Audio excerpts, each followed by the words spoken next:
नमस्कार सभी को, आप सबका स्वागत है अरुणाचल टुडे न्यूज़ चैनल में। जब भी हम रिपोर्ट बनाते हैं, मुद्दे की बनाते हैं, लोगों की भलाई के लिए बनाते हैं। कुछ दिनों पहले भी हमने एक रिपोर्ट बनाया था, जहाँ पे हमने हाईलाइट की थी कंसर्न अथॉरिटी को, गवर्नमेंट को और यहाँ तक कि अरुणाचल के लोगों को भी। अभी तक 30 साल से भी ज़्यादा हो चुका है अरुणाचल को स्टेटहुड मिला वाला, लेकिन अभी तक जितने भी ऑटिज़्म, डाउन सिंड्रोम या फिर कह सकते हैं जो लर्निंग डिसेबिलिटीज़ के बच्चे हैं, उनके लिए एजुकेशनल इंस्टीट्यूशन तो छोड़ दीजिए, अभी तक डे केयर भी एस्टेब्लिश नहीं किया गया है कंसर्न अथॉरिटी के द्वारा। जिसके चलते हमने मेंशन किया था कि हम लीगल एक्सपर्ट से लेकर साइकोलॉजिस्ट और इवन जो कंसर्न अथॉरिटी उनसे भी हम बात करेंगे। लेकिन मैं बता दूं, जब हमने कंसर्न अथॉरिटी से बात किया तो उनकी तरफ से कंफर्मेशन दिया गया था कि as of now Arunachal Pradesh में ऐसा कोई इंस्टीट्यूशन या फिर डे केयर नहीं इस्टेब्लिश किया गया उनके डिपार्टमेंट से।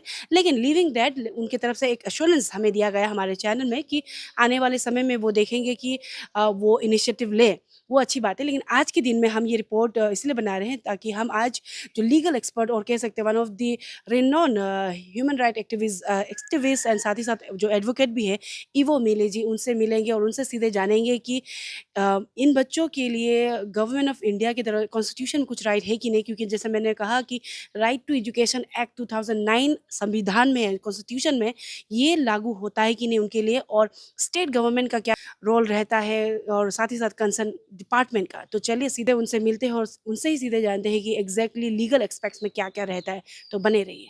तो इस वक्त हमारे साथ एडवोकेट इवो मिले जी है, जो ह्यूमन राइट एक्टिविस्ट भी है, वो जो काफ़ी केसेस में वो खुद से वॉलंटरी आकर आकर केस लड़ते हैं। तो चलिए सीधे उनसे जानते हैं जो मुद्दे के ऊपर हम चर्चा करने हैं। सबसे पहले तो इवो, आपका स्वागत है अरुणाचल टुडे न्यूज़ चैनल में। वैसे तो ऑलरेडी मैंने थोड़ा बहुत हाईलाइट कर दिया किस मुद्दे में हम आपके साथ चर्चा, हम सीधा जानना चाहेंगे जो बच्चे हैं, जो ऑटिज़्म, डाउन सिंड्रोम और इसी कैटेगरी में जो फ़ॉल होते हैं, तो उनको लेकर अभी तक अरुणाचल प्रदेश में ना डे केयर है, ना ही एजुकेशनल इंस्टीट्यूशन है। तो क्योंकि आप लीगल एक्सपर्ट हैं, आज आपसे हम सीधा जानना चाहेंगे, जो राइट टू एजुकेशन एक्ट 2009 जो कॉन्स्टिट्यूशन में हुँ। भी है, इस पे ये बच्चे आते हैं कि नहीं है? क्योंकि वहाँ पे फ्री एजुकेशन, कंपल्सरी एजुकेशन भी दिया गया है, तो इसके बारे में हम थोड़ा जानना चाहेंगे।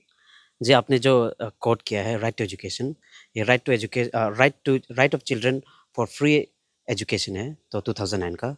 तो उसपे साफ-साफ लिखा है कि कानून ये डिस्क्रिमिनेट नहीं करता है कि जो बच्चा ऑटिज़्म से है या तो जो थोड़ा पीडब्ल्यूडी से बिलॉन्ग करता है कि हुँ, उन लोग को अलग से ये करेंगे ना, ऐसा नहीं है। तो फ्री एजुकेशन क्या है कि हमारे जो फंडामेंटल राइट्स होते हैं 21 ए, उसपे ये बोलता है कि एक बच्चा को ये 14 साल तक का एक फ्री एजुकेशन मिलना हुँ, चाहिए। तो उसका क्या है कि हमारे सेंट्रल गवर्नमेंट वो एंडेवर करेंगे, साथ में हमारे स्टेट गवर्नमेंट करेंगे। तो आपने जो कोट किया था आरटी राइट टू एजुकेशन तो 2009 उस पे भी यही बोलता है और उस पे साफ-साफ ये ऑटिज़म्स ये सब पीडब्ल्यूडी से बिलॉन्ग करते हैं, उनका बारे में भी लिखा हुआ है। यानी कि एक स्टेट उनके लिए क्या बोलते हैं डिस्क्रिमिनेट नहीं करना है। तो हुँ, जितना भी स्कीम्स आएँगे, प्रोविज़न्स आएँगे, उन उन लोग को भी नज़र में रखते हुए करेंगे। और उसके लिए क्या होता है कि हमारे जो मॉनिटरिंग ये कमीशंस होता है जैसे कि एससीपीसीआर ना state commission for children protection right ना, हुँ, तो वो लोग क्या करते हैं they are the one to monitor. तो हमारे अरुणाचल पे है अभी फ़िलहाल शायद इट्स मोस्ट प्रोबब्ली ये आन्या रतन मैडम है, हुँ, तो उन लोग का जो कमिटी होता है वो लोग ये सब देखते हैं। तो अगर ये सब चीज़ पे अगर इफ़ वी आर लैकिंग यानी कि हमारे अरुणाचल ये चीज़ पे लैक कर रहा है, आपने तो रिसर्च किया होगा। Hmm, so if we are lacking तो क्या होता है कि ये जैसा कि एससीपीसीआर का बात कर रहे हैं उन लोग का माध्यम से स्टेट गवर्नमेंट को पॉलिसी मेकिंग में उन लोग को और जोर दिया जाएगा कि बच्चे सिर्फ वो नहीं होते जिसके सब कुछ बदन रहता है ना, हुँ, बच्चे वो भी होते हैं जो बाकी ऑटिज्म से है और पीडब्ल्यूडी से बिलोंग करते हैं।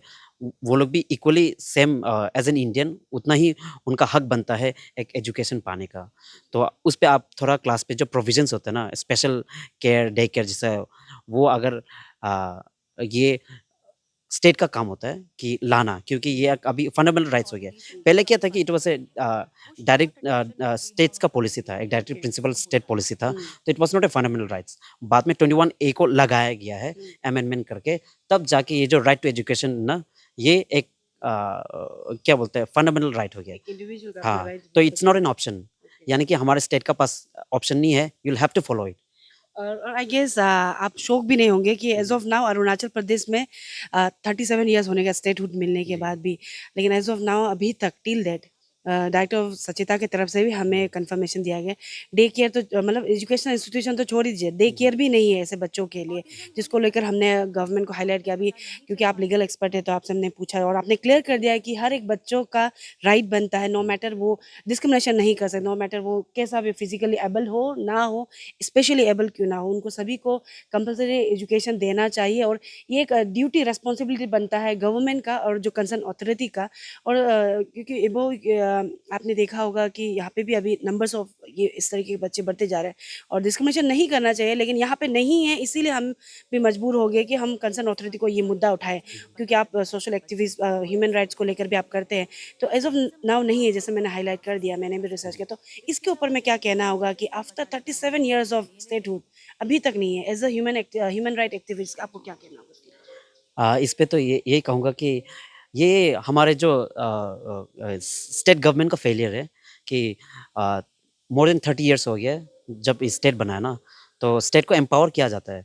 तो ऐसा नहीं है कि स्टेट को अकेला उसका ट्रेजर से बनाना है, ऐसा नहीं है ना। तो ये हमारे सेंट्रल गवर्नमेंट स्पॉन्सर भी करते हैं, तो इतना सारा फंड्स पम्प होते हैं। नॉट जस्ट ये राइट टू एजुकेशन का, बहुत सारा चीज़ें हैं जहाँ पे ये फंड्स वगैरह आते हैं, बट देन कहीं न कहीं डाइवर्ट हो जाता है, कहीं न कहीं यूँ ही पेपर पे लिख देता है कि है, एग्ज़िस्ट करता है, बट इन रियलिटी नहीं होता है। तो उसका जो चेक करने का जो कमीशन्स होता है, वो लोग करना चाहिए। तो अभी फ़िलहाल आई एम होपफुल कि अभी जो नया सरकार बना है, दो सीएम तो वही है, बीजेपी सरकार है और पेमा खांडू जी है, वो पुराना ही है। तो अभी इस बार होप कर रहा है कि नया-नया जो एमएलएस आए हैं, यंग डायनामिक लोग भी आए हुए हैं, तो उन लोग का ये क्या बोलते हैं इन्फ्लुएंस में ना, अगर ये स्टेट अच्छा से इम्प्लीमेंट करते हैं, जैसे कि आपने बहुत सारा कोट किए हैं, तो वो सब चीज़ अगर इम्प्लीमेंट कर देता है, क्योंकि ऐसा नहीं है कि हमारे स्टेट के पास पैसा नहीं है, पैसा है, बहुत है, पता नहीं कहाँ उड़ जाता है। तो ऑल दोज़ आरटीआई एक्टिविस्ट आप लोग भी थोड़ा आरटीआई मार के निकाल सकते हैं, हम तो ये रिक्वेस्ट करेंगे। और आखिर में जाते-जाते, क्योंकि आप एडवोकेट तो है और ह्यूमन राइट एक्टिविस्ट भी है, वो वॉलंटरी, जैसे मैंने मेंशन किया कि वो लोगों की मदद में ऐसे आगे आकर खुद से वॉलंटरी काम करते हैं। तो जाते-जाते आपकी तरफ से कुछ मैसेज रहेगा, क्योंकि स्टूडेंट्स की बात करें तो यहाँ पे काफ़ी सारे स्टूडेंट्स यूनियन है, एपेक्स हुँ, बॉडी से लेकर डिस्ट्रिक्ट, ब्लॉक वाइज़ भी, ट्राइब वाइज़ भी हुँ। काफ़ी सारे, एंड देन जितने भी इंटेलेक्चुअल जो आपने मेंशन किया, एंड देन कंसर्न अथॉरिटी जो बनता है उनके तरफ, उनके लिए as a advocate more over like human right activist आपकी तरफ से कुछ मैसेज रहेगा? हाँ, ये आपने जो स्टूडेंट यूनियंस की बात की ना, तो आज का दिन में ना आई फील वेरी अशेम्ड कि हमारे जो स्टूडेंट यूनियंस है, कुछ करते होंगे बट एज़ ऑफ नाउ जितना मैंने देखा है कि whatever the issues they take up it's almost political वाला होता है। तो स्टूडेंट्स के जो बिहाफ में जो रियल इश्यूज़ होते हैं, वो कहीं न कहीं बिक जाता है। तो अभी एपेक्स एग्ज़ाम्पल है हम लोग का जो एपीसीएस का जो स्कैम हुआ था, उसपे आपसू वो एपेक्स यूनियन है लेकिन they should be the first one to come लेकिन नहीं आए हैं एंड देन अंशु आए थे बट देन अंशु ने भी बीच रास्ता पे छोड़ दिया है। तो पता नहीं किस वजह से छोड़ा है but then I feel sad for all the students ना क्योंकि अभी ये मैसेज ना हम सारे ऑफिसर्स इंजीनियर्स और पुलिस वालों को देंगे कि एक समय आप लोग भी स्टूडेंट थे। स्टूडेंट्स का ऊपर इतना मत टॉर्चर मत करिएगा मतलब ऐसे ही डोंट कॉल देम आउट कि ये है वो है। जब वो लोग अपना हक के लिए लड़ रहा है एंड देन पीसफुली कर रहा है तो आप लोग भी साथ देना चाहिए ना क्योंकि एक ज़माने में आप लोग भी स्टूडेंट थे। आपने जो संघर्ष किया है तो वो संघर्ष अब ये लोग कर रहा है। हमारे जो ये हम लोग का जो एरा लोग कर रहा है ना, आपने भी सेम किए हैं तो वही संघर्ष होता है ना। तो वो संघर्ष को लेके if you are fighting for the justice तो बहुत सारे लेक्चरर्स है, प्रोफेसर्स है वो मैंने देखा है कि दीस ऑफिसर्स ना दे फॉरगेट वो भूल जाते हैं कि उसका अतीत क्या था। तो उसका अतीत भी वही था कि वही घिसा-पिटा रेंट पे रहता था, मुश्किल से पढ़ाई कर रहा था, बहुत पैसा नहीं था।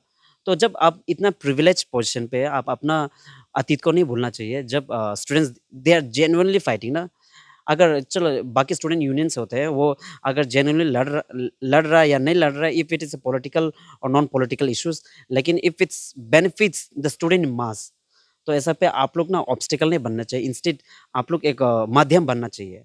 माध्यम ताकि even if the government does not listen आप लोग का थ्रू से एक क्योंकि पढ़ा-लिखा तो आप लोग है। I don't expect from the ministers और ऊपर से अनएजुकेटेड मिनिस्टर्स लेकिन कुछ-कुछ अनएजुकेटेड वाले लोग भी अच्छे होते हैं क्योंकि जितना मैंने देखा है कि अनएजुकेटेड वाले लोग भी बहुत सिविलाइज़ होते हैं अनलाइक जो एजुकेटेड वाला होता है।